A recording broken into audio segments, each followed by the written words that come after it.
Societies often experience periods of adjustment during which improved communication methods disrupt an assumed way of life.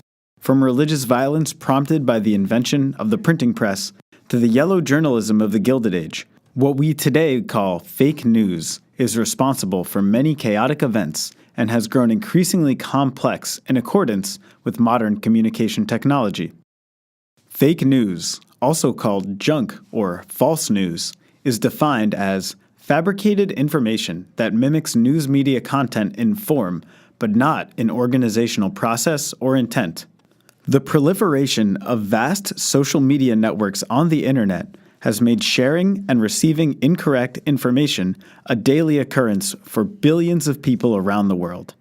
The internet is lowering barriers to entry and allowing new competitors to disrupt the oligopolistic news media industry.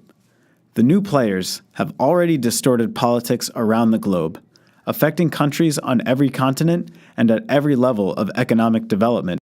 Fake news has served as a polarizing force, stoking intense nationalism, ethnophobia, and other radical political ideas.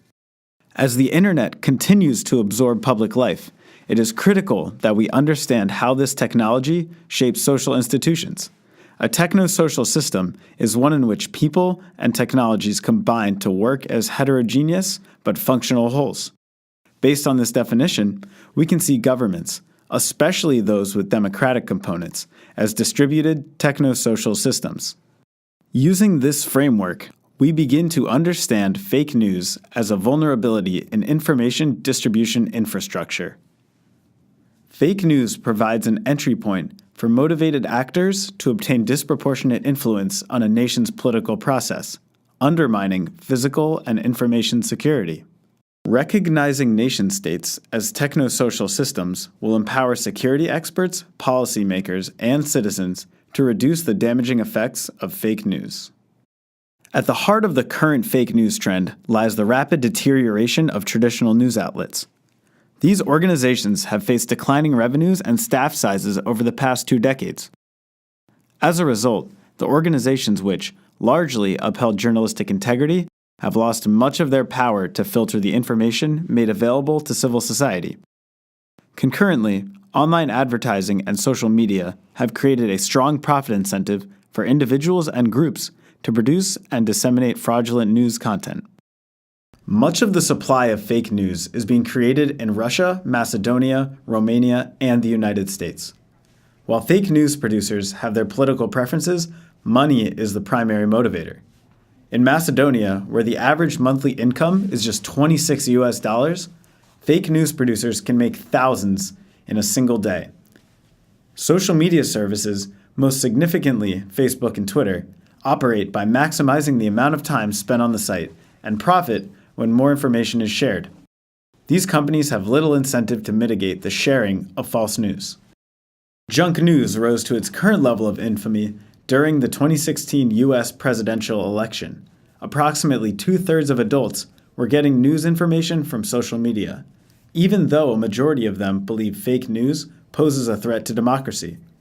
During the election, 1 in 4 Americans visited a fake news website.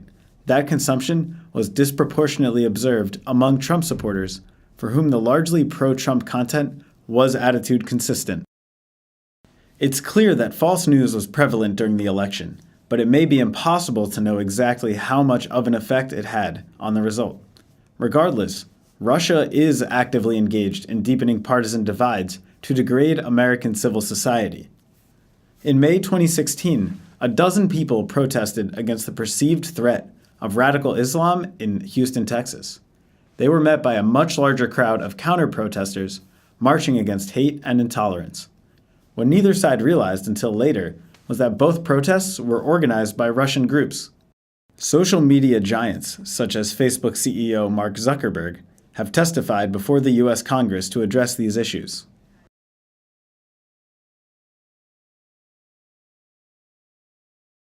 Fake news is spread by human users and bot accounts.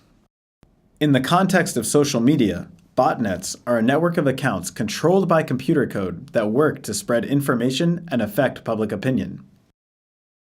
Researchers found that an army of 13,500 Twitter bots disappeared shortly after the 2016 Brexit referendum. Automated bot accounts are adept at obtaining followers and engagement with their content. The interconnected nature of bot accounts means that once a user follows one bot, they have an increased likelihood of following more and being influenced by botnet controllers.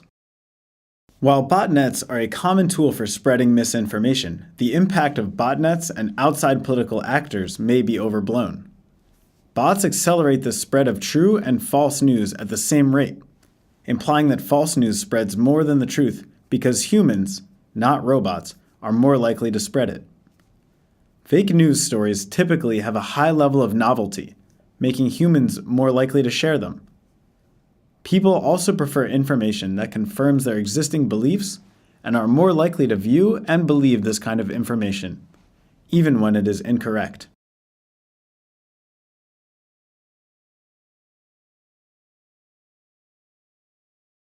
Security experts, policymakers, and citizens should actively take part in efforts to slow the spread of fake news and formulate ways to address it. Protecting particularly vulnerable users from the influence of junk news will help ensure the stability of the broader technosocial system. One of the most significant findings of the last 2 years of junk news research is that this type of media has a wide but shallow reach. While 25% of Americans have visited a fake news website, even the most voracious consumers of false information read more correct news. False stories are generally a small fraction of consumers' overall news diet. This holds true for both ends of the political spectrum, just 1% for Clinton supporters and 6% for Trump supporters during the 2016 U.S. presidential election. However, the most conservative 10% of individuals account for about 65% of visits to fake news sites. These data are important because they indicate that fake news is not a universal problem. Certain populations are more susceptible to false information. Researchers have actually used Twitter bots to track how information diffuses across online social media platforms. Companies should use these kinds of studies to mount more tactical defenses against malicious propaganda campaigns and design better network interventions. Data mining techniques should be applied to build robust models for detecting fake news and identifying potential targets of misinformation campaigns. Social media companies could also put information validation into users' hands. Users could rate the truthfulness of articles in addition to liking and sharing them. Regardless of their approach, companies need to regularly inform users that there is junk news content on their website. Generating a monthly or quarterly report for users that breaks down their level of false news exposure would go a long way in encouraging consumption of truthful content. And let's not forget, people are just as liable as the social media platforms they use for addressing junk news. Users need to take it upon themselves to keep their attention and the advertising dollars that follow away from disreputable sources. The news media industry's fragmentation has reduced public trust in media overall and contributes to a hyper-partisan political climate. People are more capable of seeking out bias-confirming content than ever before. This creates two main problems. First, hyper-partisanship is a self-perpetuating cycle in which each side looks to distance itself even further from the opposition. Next, outside actors can manipulate the system toward their own goals. Internet companies, governments, and citizens must collaborate to shape the digital landscape in a way that is productive for all parties. The nations of the world should conceptualize their governments as technosocial systems that receive constant input from technologically informed individuals. By addressing these issues both locally and globally, best practices will be identified and spread. These are crucial because, like any security vulnerability, there is no perfect solution. Attackers will always adapt their methods as defensive measures improve. Screening methods, international cooperation, and education must all be factors of a constantly evolving model for keeping junk news from uprooting global stability and human progress.